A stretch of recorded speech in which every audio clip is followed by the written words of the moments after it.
Sociopaths, do they have the ability to love? It's an interesting area of psychology. Trying to define the differences between psychopathy and sociopathy can be difficult. It depends on who you talk to. It depends on how they define it.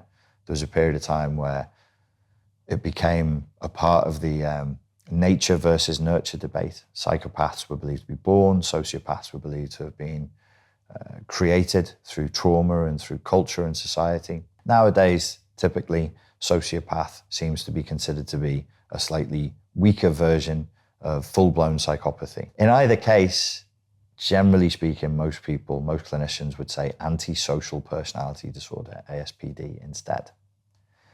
So here there is either no conscience whatsoever or very little conscience. So if we're asking the question, can a psychopath, sociopath, antisocial personality disorder person love? Can you love with no conscience? Can you love if you don't really see other people as people? Can you love if you have either no moral code whatsoever or a very strange and unique moral code that is only yours and doesn't consent to the consensus morality of the people around you? Well, in order to answer that question, I think you've got to try and answer the question, what do you mean by love? Do you mean venerate? Do you mean revere? Probably not. No, they probably can't love, if that's what you're talking about. Do you mean pair bonding in a biological sense, where they can become attached to one person and want to be with them? Maybe. I don't see why not. I don't see why having little to no conscience and either no morality or your own unique, strange criminal morality would stop you from pair bonding with another person. I'm sure that that would mean that one person could become very important to the psychopath or sociopath, that they could feel like that was the person for them. But love, to honor somebody, to let them be the person they are, to love them for who they are, even if you're not getting anything from them, no. If you're talking about antisocial personality disorder, if there is nothing that they are getting from you and they actually are a narcissistic, psychopath, sociopath, or ASPD, then that kind of love wouldn't exist. Because for them, it must be transactional. They must be getting what they want, or they cannot love you. There is always in the cluster B spectrum of personality disorders, narcissism, psychopathy, histrionic, borderline, an instrumentalization of other people. Other people become a means to an end. There's always a Machiavellianism that runs through all of these personality disorders.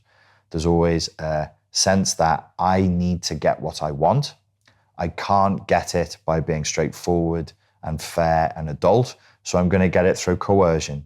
I'm going to get it through flattery. I'm going to get it through manipulation, or I'm going to get it through bullying and threatening to get the things that I want from people. When we're talking psychopathy and sociopathy, we need to remember that we're in the law-breaking end of the spectrum. Indeed, our notions of what a psychopath or sociopath are largely come from the American penal system. So whatever the archetype of the mean, median, or mode statistically, meaning average, American prisoner is, that's largely informing what our sense of what psychopathy and sociopathy is.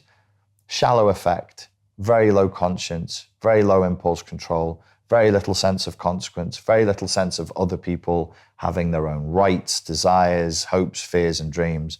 I mean, people who are on this spectrum are the same people who are able to kill other human beings without any remorse whatsoever. They're able to kidnap them, torture them, and murder them. Serial killers are on this spectrum. Some feel a degree of remorse and guilt and shame for what they've done. Some don't. It's a spectrum. And so we need to remember that. And you're asking, can they love? Do you love an instrument? Maybe you do.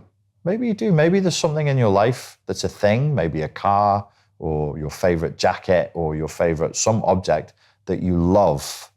But do you love it? Is that what you meant when you asked the question, can a sociopath love? You're probably in a relationship, if you're asking that question, with somebody you suspect is a sociopath or a psychopath, and you're wondering if they can love you. What do you mean by that word love?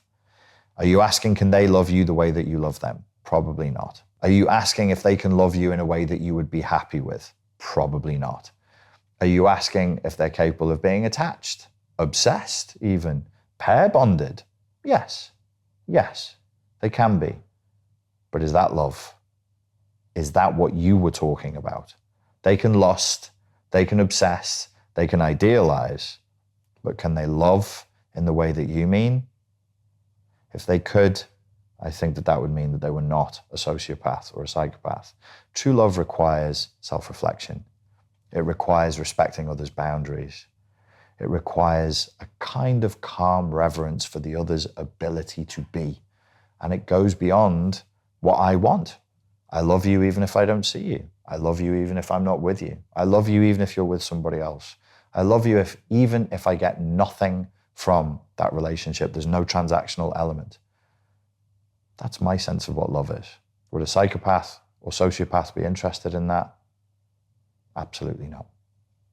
Ladies and gentlemen, thank you very much for your time and for your attention. And I look forward to speaking to you again next time. Cheers. Hello folks, just to let you know, we now have a new course out. It's finally finished. It's called Unplug from the Matrix of Narcissistic Abuse, and it's available from richardgrannon.com. Just hit this link right here and you can go get it.